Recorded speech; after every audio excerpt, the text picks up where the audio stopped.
La Tierra, un planeta único, vivo y dinámico. Los continentes se desplazan y chocan. Los volcanes escupen lava.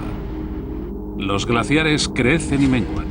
Fuerzas titánicas que trabajan constantemente, dejando tras de sí una estela de misterios geológicos. Este episodio investiga la erupción volcánica más mortífera y destructiva en la historia de los Estados Unidos. El Monte Santa Elena, una montaña prístina y cubierta de nieve, de pronto hizo saltar por los aires 200 metros de su cima en un tipo de erupción que nadie había presenciado jamás.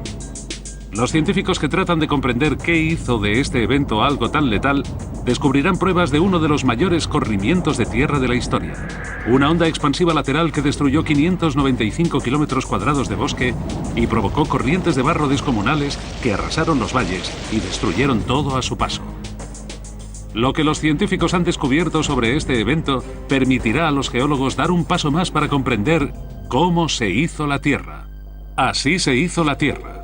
El Monte Santa Elena.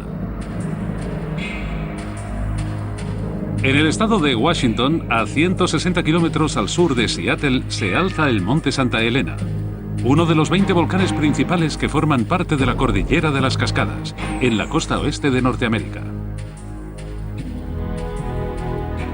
Hasta mayo de 1980, era el centro de un bullicioso paraíso recreativo y de una próspera industria maderera. Este volcán tenía una silueta cónica preciosa. Se conocía como el Monte Fuji de Norteamérica. Era una enorme formación cóncava.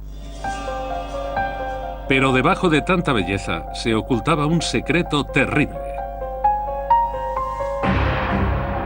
Esta montaña estaba fraguando algo con un potencial mortífero. La historia comenzó el 20 de marzo de 1980, cuando un terremoto con una magnitud de 4,2 despertó al Monte Santa Elena de un sueño que había durado 123 años. La última erupción conocida fue presenciada en 1857 por las tribus locales. En 1980, ese terremoto fue una señal alarmante, ya que los terremotos pueden indicar que se avecina una erupción. Los terremotos pueden producirse cuando el magma asciende desde el interior de la Tierra, agitando y quebrando la roca en su camino hacia la superficie. Una de las primeras señales que hubo fueron los terremotos que aparecieron a poca profundidad bajo el volcán.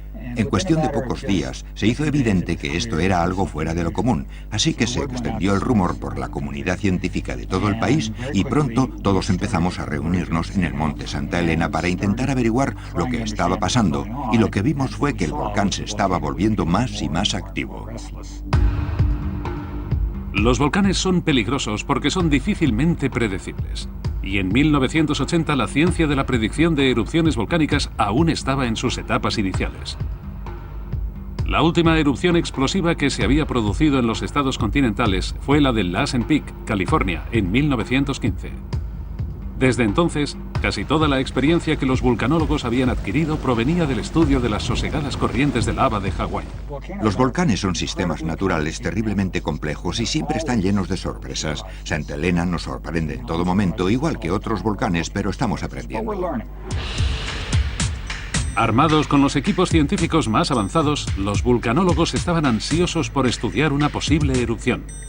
Pocos sabían entonces que estaban a punto de presenciar la erupción volcánica más mortífera de la historia reciente de los Estados Unidos.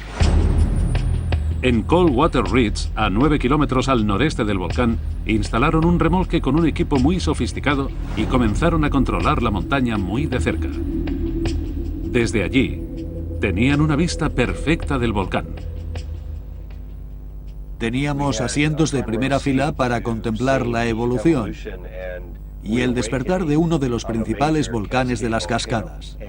Tuvimos mucha suerte y había gente con mucha energía, gente dispuesta a trabajar 15 o 20 horas al día. Además de los terremotos, otro indicador clave de actividad volcánica son las emisiones de gases. El magma, compuesto por roca incandescente y fundida, contiene gases que provienen de las entrañas de la Tierra a más de 50 kilómetros. Conforme el magma asciende desde las profundidades, cada vez encuentra menos rocas que lo oprimen, por lo que la presión disminuye. Los gases disueltos en el magma escapan y ascienden hasta la superficie. Pero los gases no son solo un indicio del ascenso del magma. También son responsables del carácter explosivo de la erupción. Cuanto más aumente la presión de los gases en el interior del volcán, más explosiva será la erupción. Este es un experimento muy simple que ilustra la importancia de la presión del gas en el magma. Esta botella está parcialmente llena, tiene un 80% de agua. Y con esto vamos a simular una erupción volcánica. Voy a poner la botella aquí con mucho cuidado. Y la voy a inclinar un poco. Ahora voy a ponerme las gafas de seguridad. Y ya estoy listo para empezar a bombear. Vamos allá. Parece que ya hay un poco de gas en el fondo. Un poco más. Y la presión está llegando a los 4 kilos por centímetro cuadrado.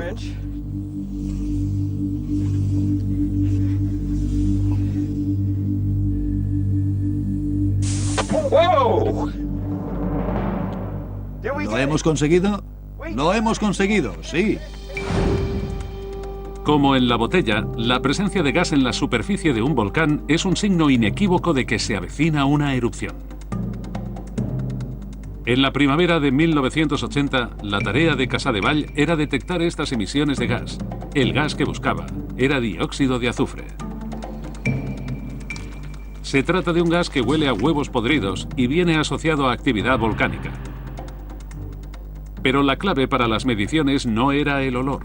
El secreto estaba en diferencias sutiles en el color de la luz. Este instrumento capta la luz del cielo y busca la presencia de determinadas moléculas como las de dióxido de azufre, que también retienen la luz del cielo.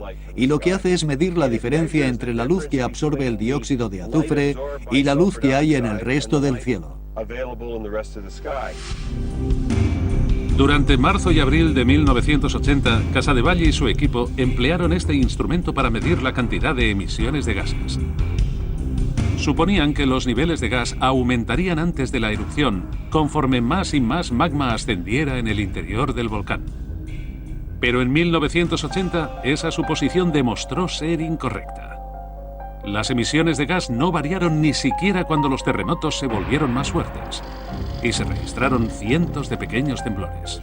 Lo cierto es que no se produjo ninguna variación significativa. El nivel de dióxido de azufre de las emisiones era muy bajo, y no había nada en aquellos índices que indicara que había una erupción a la vuelta de la esquina. Pero a finales de abril, tras 5 semanas de temblores, la montaña les dio otra pista de lo que se estaba gestando en su interior. En la cara norte se estaba creando una enorme protuberancia. Cualquier observador que mirara al volcán vería que ya no era como el monte Fuji, sino que la cara norte había comenzado a sobresalir y se estaba deformando. Todos queríamos comprender qué podía estar causando aquella deformación. Era la primera vez que los científicos podían observar la deformación de una montaña.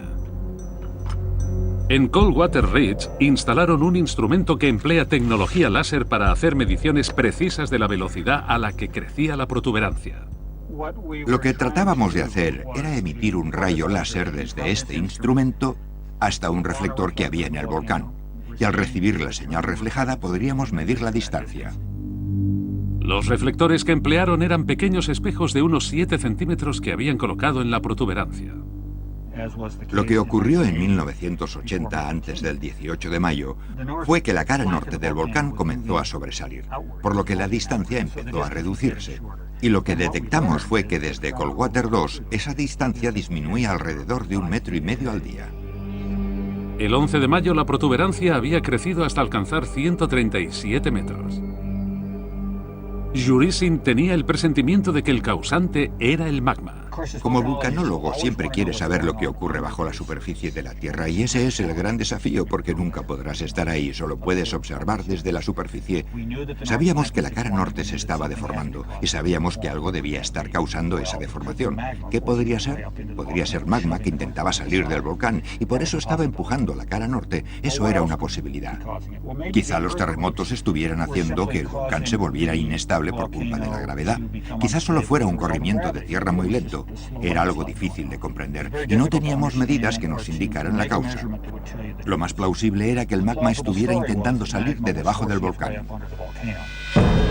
Conforme la protuberancia crecía, la cara de la montaña se volvía cada vez más inestable. Pero aún así los científicos no tenían ni idea de lo mortífera que aquella erupción resultaría ser. No lo supimos con seguridad hasta que ocurrió. Pero conforme la protuberancia seguía aumentando, supimos que nos acercábamos al final, aunque no sabíamos cómo sería. Había otros signos que indicaban una erupción inminente. Los terremotos se volvieron más frecuentes y fuertes conforme el tiempo avanzaba. Las autoridades se temieron lo peor y evacuaron la zona que rodeaba al volcán, limitando el acceso del público. En la primavera de 1980, los geólogos recibieron una serie de pruebas de que el monte Santa Elena se preparaba para una erupción. Los terremotos indicaban que el volcán estaba despertando.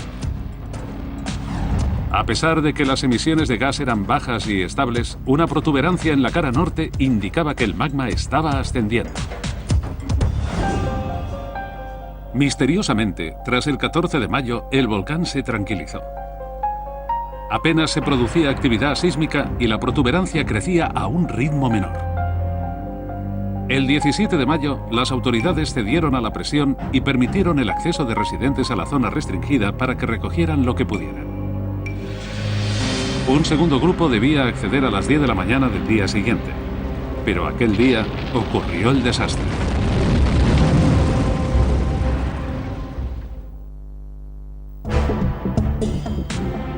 En la mañana del 18 de mayo, los científicos estaban a punto de presenciar uno de los peores desastres volcánicos de la historia moderna.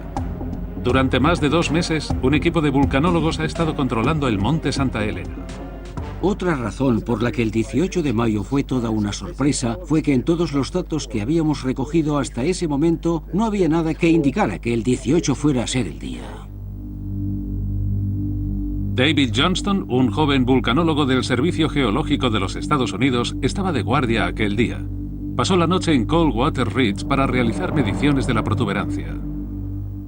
Es interesante que incluso en la mañana del 18 de mayo, las medidas de Dave indicaban que la protuberancia seguía creciendo al mismo ritmo. Aquella misma mañana, Dan Miller se dirigía hacia Coldwater Ridge para inspeccionar la cámara de imagen acelerada que habían usado para grabar la cara norte.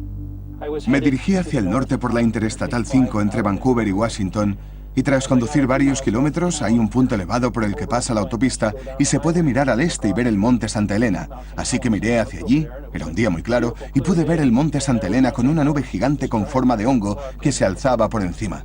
En aquel momento supe que estaba ocurriendo algo muy serio. Desde una distancia segura, a 56 kilómetros, Miller contempló cómo se desarrolló la erupción. Lo primero que hice fue conectar la radio, nuestro sistema de comunicaciones, y llamé un par de veces a Dave para hablar con él y averiguar qué estaba pasando. Y no solo no conseguí dar con Dave, sino que ni siquiera el repetidor, que estaba en un pico a varios kilómetros al norte de Coldwater 2, funcionaba, lo que indicaba que estaba destruido. En aquel momento me di cuenta de que probablemente a Dave le había ocurrido algo terrible. Una nube de humo espeso y oscuro estaba emanando del cráter y bloqueando la vista. En cuestión de horas, la luz del día se volvió oscura y grisácea y la visibilidad se redujo hasta a 400 kilómetros al noreste. No fue hasta 24 horas después cuando el aire se purificó lo suficiente como para que los científicos pudieran comprobar la devastación. El paisaje se había vuelto casi irreconocible para todos los que habíamos pasado allí cerca de 2 meses, antes de la gran explosión del 18 de mayo, trabajando cada día. De pronto me di cuenta de que había un silencio sepulcral.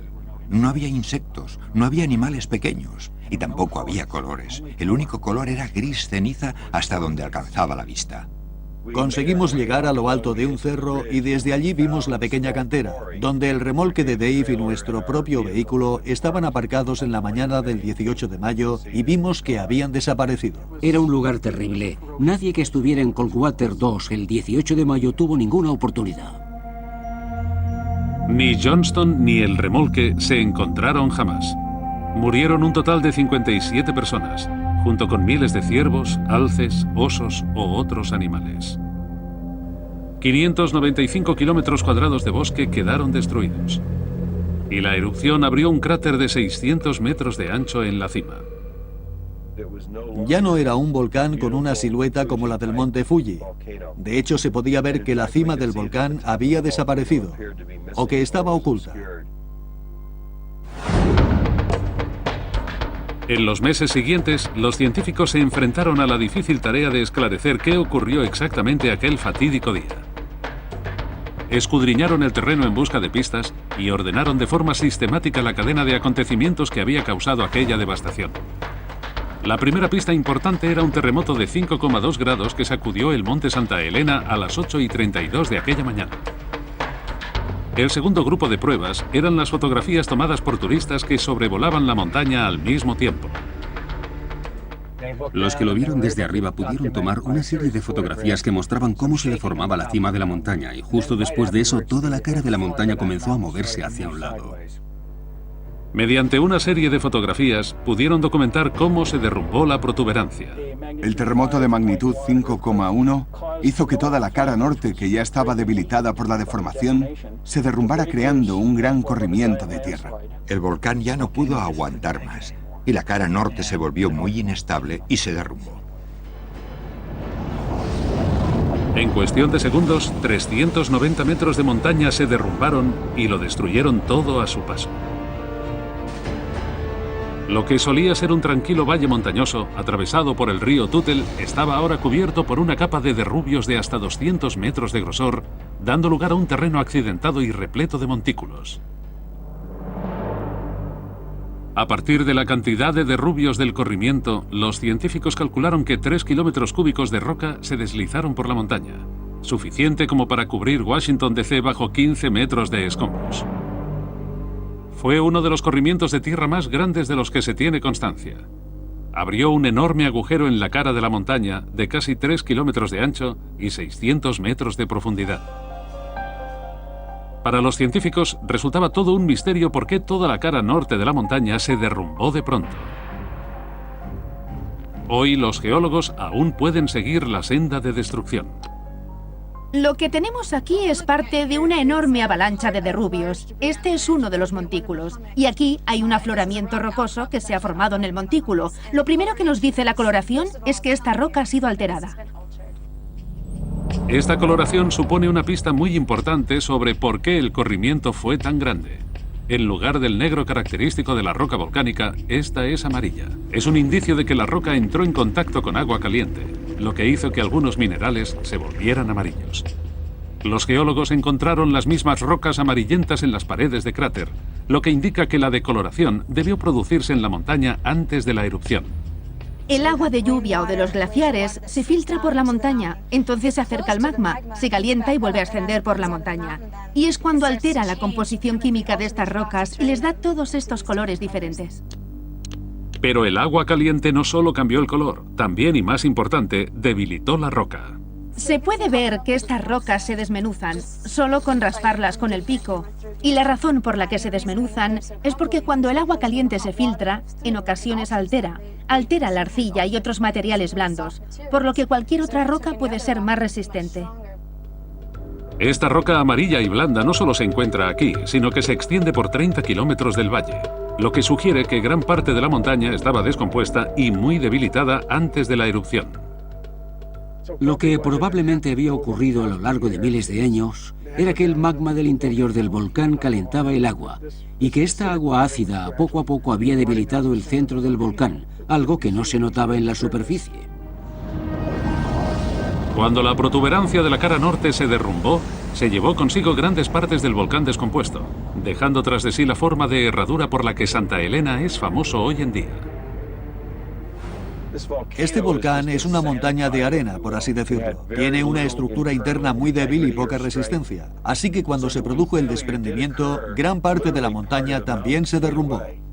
Pero aún se avecinaba más destrucción. Pocos minutos después del corrimiento de tierra, el monte Santa Elena canalizó su furia a través de otra fuerza mortífera. El aire se volvió negro, así que nadie pudo verlo, pero unos pocos testigos que consiguieron sobrevivir por muy poco dijeron que el suelo tembló con mucha intensidad y que sintieron como todos los árboles se derrumbaron al mismo tiempo, incluso aunque no pudieran verlos. El corrimiento de tierra se había extendido de este a oeste, pero esta fuerza avanzó en dirección norte. En menos de 3 o 4 minutos, destruyó por completo Coldwater Ridge y arrancó árboles en un área con forma de abanico de 590 kilómetros cuadrados. Estamos sentados a 12 kilómetros del volcán y podemos ver que detrás de mí hay una cresta. Esta cresta mide 90 metros y la textura que tiene se debe a los árboles del bosque que fueron destruidos por la onda sísmica que pasó sobre esta cresta como si ni siquiera existiera. Para que la onda fuera capaz de superar este desnivel, tendría que haber avanzado a una velocidad de 500 kilómetros por hora y después continuó durante 14 kilómetros más hasta que por fin se detuvo. Para los geólogos esto fue una sorpresa. Jamás habían contemplado una erupción lateral.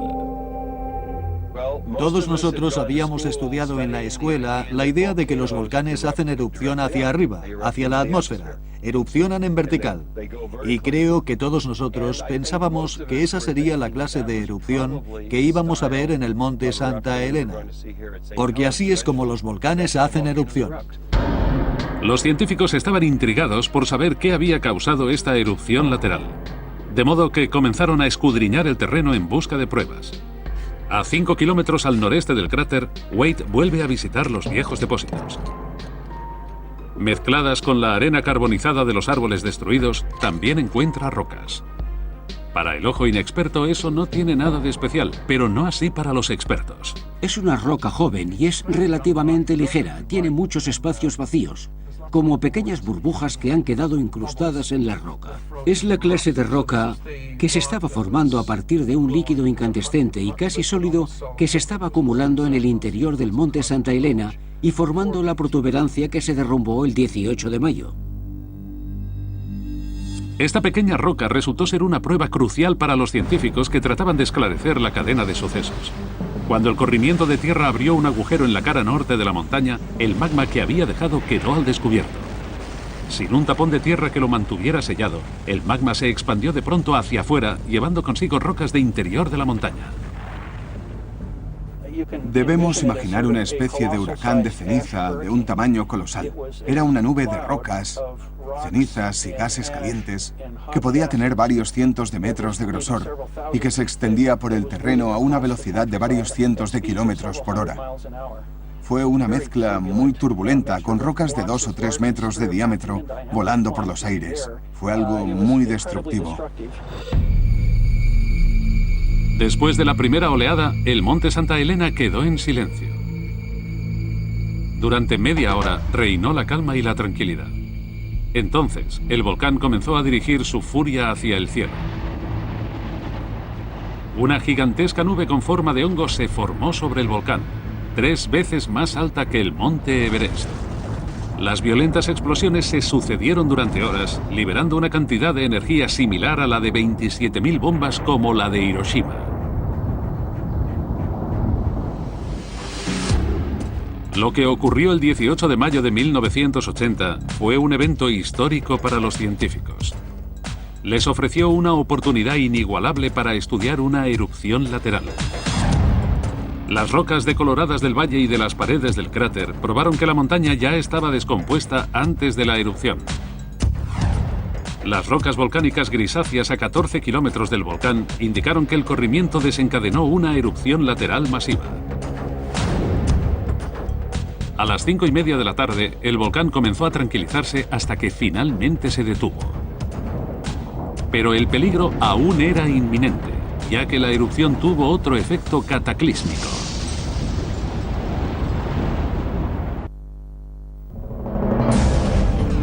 El 18 de mayo de 1980, el monte Santa Elena explotó, dando lugar a una erupción jamás vista hasta entonces. Uno de los corrimientos de tierra más grandes de la historia desató una explosión lateral seguida por unas tremendas explosiones que formaron una nube gigantesca en forma de hongo. Aquella misma tarde, el volcán se tranquilizó, pero el caos que se avecinaba era aún mayor, puesto que la erupción había desatado otro proceso destructivo. Los gases volcánicos calientes habían derretido los campos de nieve de la cima del monte Santa Elena. Cientos de toneladas de agua se mezclaron con la tierra, dando lugar a corrientes de barro que se precipitaron pendiente abajo. Mucha gente no se da cuenta de que este peligro puede afectar a personas que viven mucho más abajo. La zona de peligro de una corriente volcánica de barro puede extenderse hasta a más de 160 kilómetros del volcán. La corriente de barro más grande descendió por el valle del río Toutle. A lo largo de este camino alcanzó velocidades de 140 kilómetros por hora y superó colinas tan altas como un edificio de 20 pisos. Destruyó un total de 27 puentes, casi 200 casas y más de 300 kilómetros de autopistas y carreteras.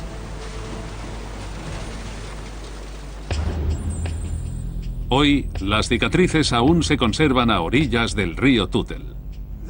Este depósito es un ejemplo excelente de lo que los científicos llamamos lahar, pero que otra gente conoce como fluido de barro. Fue una enorme corriente de materiales similares al cemento húmedo que descendió por el río como una enorme pared de materiales que empujaba troncos y desechos. En un principio, resultó un misterio que esta corriente de barro se hiciera tan grande, pero las rocas dieron un indicio.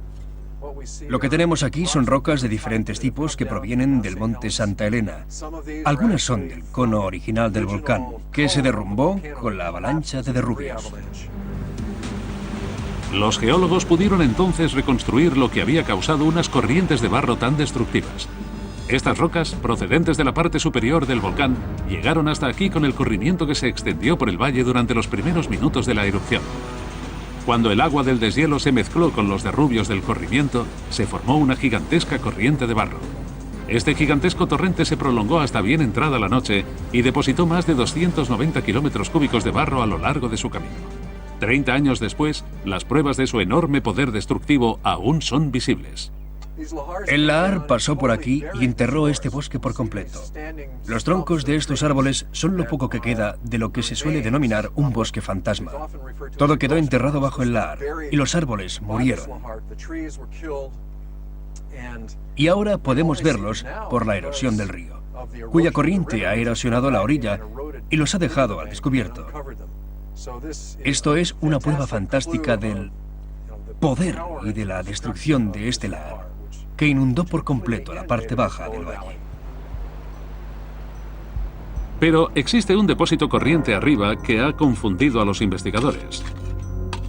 Parecía el depósito de un lahar, pero en lugar de contener rocas volcánicas, resultó estar repleto de guijarros de río redondeados.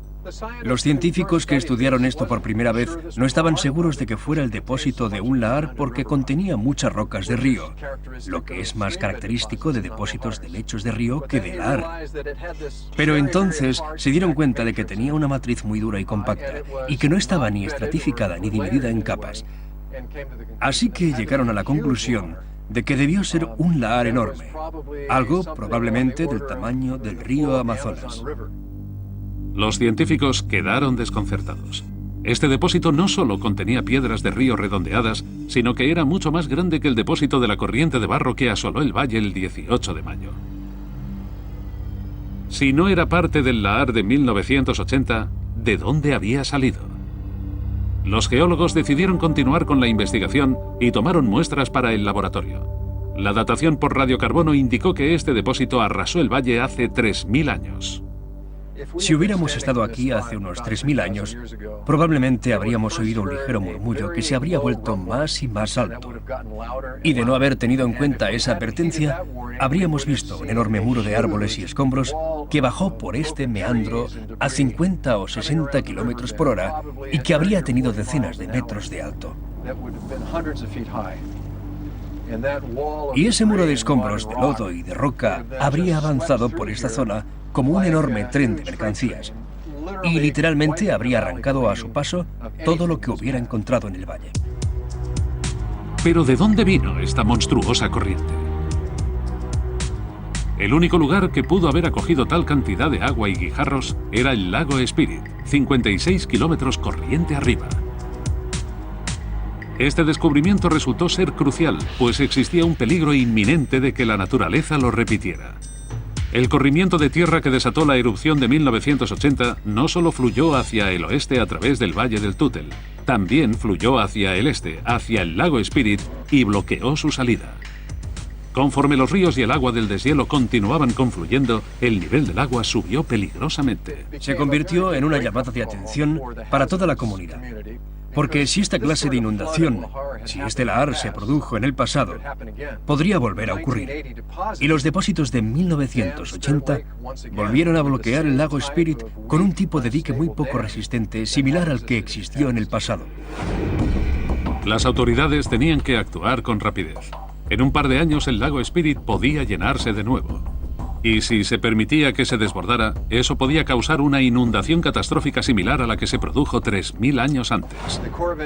El cuerpo de ingenieros vino aquí e inmediatamente elaboró un plan para bombear agua fuera del lago y mantener así un nivel más estable a corto plazo. La solución a largo plazo fue excavar un túnel en la ladera de una montaña para que funcionara como un drenaje permanente para evitar que el nivel del lago Spirit no subiera demasiado. Y así se eliminó el riesgo de inundación.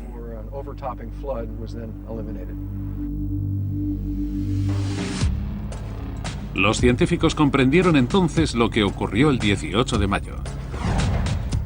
Las rocas volcánicas de los depósitos de lodo de las paredes del Valle del Tútel probaron que unas enormes corrientes de barro asolaron el monte Santa Elena. Los guijarros fluviales redondeados de un depósito de lodo de hace 3000 años fueron una advertencia de que el lago Spirit podía desbordarse y desencadenar un lahar aún más grande. En el verano de 1980, los científicos pensaban que la erupción del mes de mayo fue la oportunidad de su vida, dado que en las cascadas solo se producen erupciones volcánicas de gran tamaño 1 o 2 veces cada 100 años. Pero pronto comprendieron que estaban equivocados. Tras 2 décadas de inactividad, la montaña comenzó a agitarse de nuevo.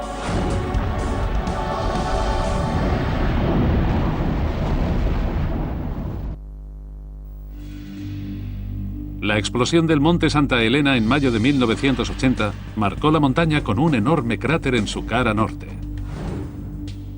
Pero el verano después de la erupción, el volcán comenzó a regenerarse. El magma grueso afloró a la superficie y formó una bóveda en el interior del cráter. Si la actividad hubiera continuado al mismo ritmo, la montaña habría necesitado 200 años para recuperar su tamaño anterior a 1980. Pero en 1986 el flujo de magma cesó y el volcán se extinguió. La vida regresó a la normalidad y se adaptó al nuevo paisaje. Las plantas y árboles echaron raíces en el fértil suelo volcánico. Los alces y otros animales también regresaron a la montaña. Entonces, el 23 de septiembre de 2004, aquel terrible zumbido comenzó de nuevo y puso a los vulcanólogos en alerta. La cordillera de las Cascadas en la costa oeste de los Estados Unidos sufre una media de 2 erupciones cada siglo. Así que crees que solo verás una erupción en toda tu carrera. La de Santa Elena en 1980 fue la nuestra, aunque tuvimos una segunda oportunidad. En el monte Santa Elena se estaba gestando otro misterio. Los pequeños terremotos se volvieron más fuertes y más frecuentes. Las lecturas de los GPS detectaron que la zona que rodeaba a la montaña se estaba hundiendo. Teníamos un GPS controlando de manera continua los alrededores del volcán. El nombre en código era JRO1. JRO1 no se había movido de manera sospechosa justo hasta el día en que comenzaron los terremotos. Y aquel mismo día comenzó a moverse. Se movió hacia el volcán y hacia abajo, como si toda aquella parte de la corteza se estuviera combando hacia el volcán. La única explicación plausible para el hundimiento del terreno era que el depósito de magma subterráneo se estuviera reduciendo. En estudios anteriores, los científicos habían detectado un enorme depósito de roca fundida a 12 kilómetros por debajo del volcán.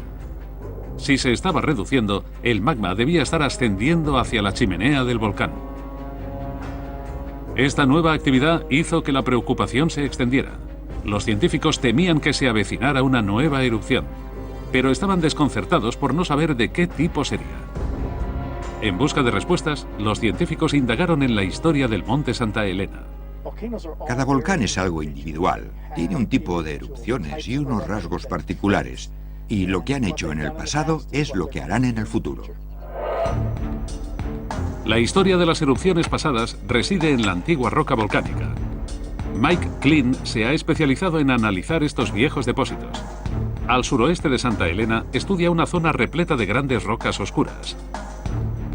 Una mirada más de cerca revela en qué tipo de erupción se formaron. Sabemos que esta roca proviene de una colada de lava porque tiene unos cristales más grandes que se asientan sobre una masa granulada de cristales pequeños. Los cristales grandes se formaron en la cámara de magma cuando ese magma estaba muy por debajo del volcán, y la masa granulada de pequeños cristales se formó cuando la lava salió a la superficie y se solidificó.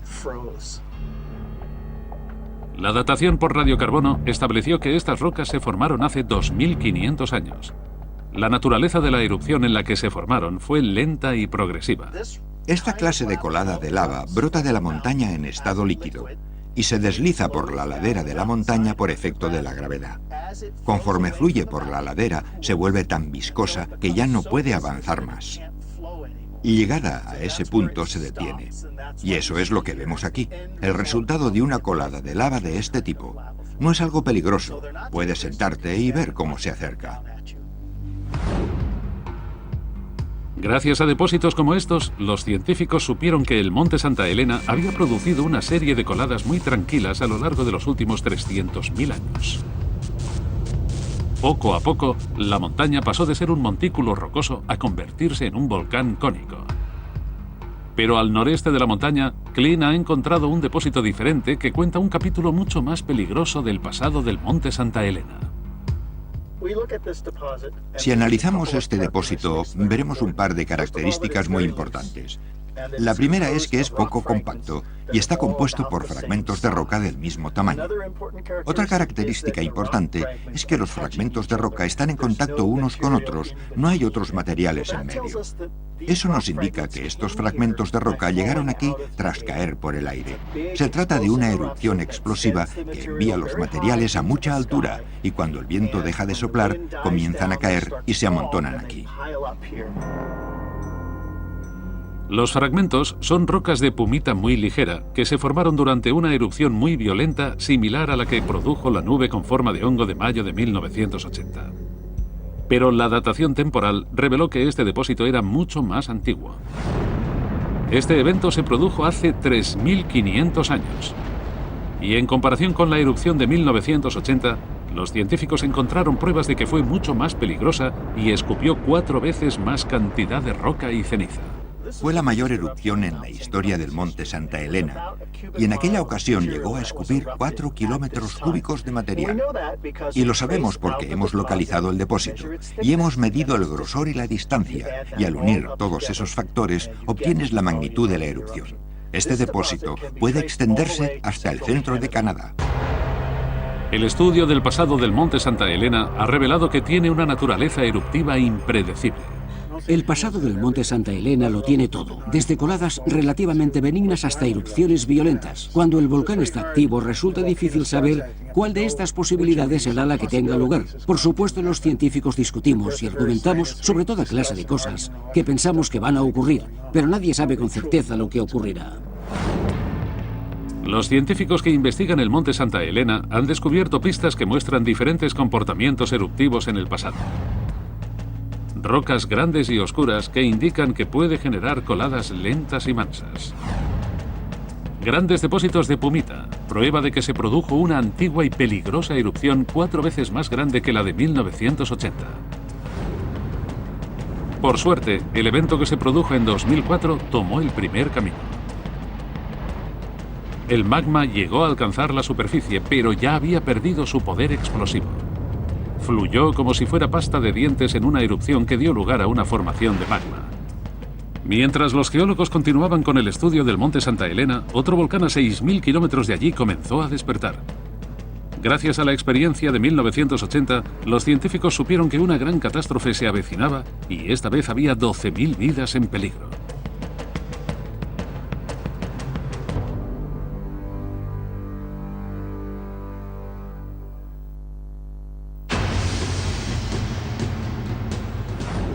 La erupción del Monte Santa Elena en mayo de 1980 cogió a los científicos por sorpresa. Era la primera vez que presenciaban el derrumbamiento de una enorme protuberancia. un gigantesco corrimiento de tierra y una poderosa erupción lateral. Antes de 1980, no teníamos conocimientos suficientes para hacer predicciones tan específicas. Comenzamos a aprender en Santa Elena en los 80 y continuamos aprendiendo en volcanes por todo el mundo y hemos tenido algunos éxitos. Predecir erupciones volcánicas resulta difícil, dado que no siguen ningún patrón establecido. Pero conforme los científicos ganan más experiencia al observar el comportamiento de los volcanes, sus predicciones se vuelven más precisas. En 1995, el volcán Soufriere Hills, en la isla caribeña de Montserrat, se volvió inquieto. Llevaba dormido 350 años, hasta que los terremotos lo despertaron de nuevo. Los residentes estaban acostumbrados a una montaña humeante y tranquila, y esperaban que se apaciguara. Pero cuando los terremotos se volvieron más fuertes, las autoridades buscaron ayuda. Un equipo de vulcanólogos de los Estados Unidos voló hasta el Caribe para controlar la actividad. Se desarrolló una situación en la que la región comenzó a experimentar una actividad sísmica muy elevada, como ocurrió en Santa Elena. Cuando subías por la montaña, tal y como hicimos nosotros, sentías que estabas a punto de caer de rodillas porque la actividad era muy fuerte. Pero la intensidad de los terremotos no era el único signo de advertencia. En la cara sur de la montaña observaron cómo empezaba a formarse una gigantesca protuberancia. Comenzaron a aparecer grietas nuevas cada día. Era como si todo el lugar fuera a derrumbarse. Parecía que iba a producirse un derrumbamiento lento y masificado. En octubre de 1997, la protuberancia estaba creciendo a un ritmo de 7 metros cúbicos por segundo. Los científicos estaban alarmados. Gracias a su experiencia en el Monte Santa Elena, sabían que el derrumbamiento de la protuberancia era inminente. La población que había en las proximidades del volcán estaba en peligro, por lo que advirtieron a las autoridades para que la evacuaran inmediatamente. Nos dimos cuenta de que la situación era análoga a la de Santa Elena. Podía producirse una avalancha de derrubios y una erupción lateral, pero en este caso había gente que vivía allí y había que sacarlos de ahí. 8.000 personas tuvieron que abandonar la isla. Más de 4.000 tuvieron que trasladarse a un punto más seguro en el norte.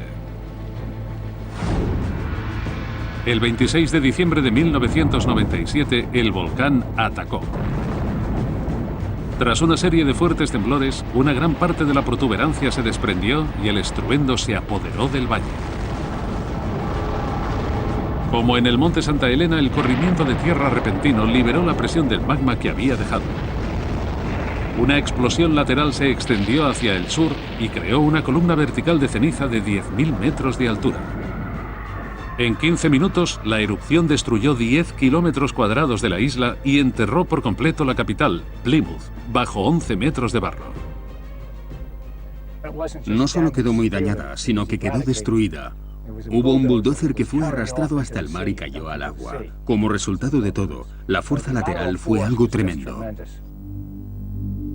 Montserrat es un buen ejemplo de que las lecciones aprendidas de una gran catástrofe pueden ayudar a evitar otra. Casi todo lo que ocurrió en Santa Elena también ocurrió en Montserrat. También se repitió la erupción lateral, pero en escala menor. Los científicos que han estudiado la erupción del Monte Santa Elena en mayo de 1980 han descubierto una secuencia de eventos que nunca antes habían presenciado.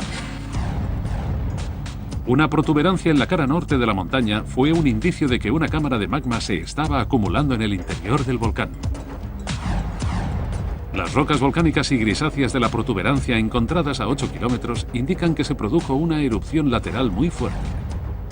Un depósito de barro de 3.000 años se convirtió en un signo de advertencia de que los valles cercanos a la montaña habían sido asolados por corrientes de barro. Un depósito de pumita blanca que se extiende hasta Canadá demostró que el Monte Santa Elena puede producir erupciones 4 veces más fuertes que la de 1980.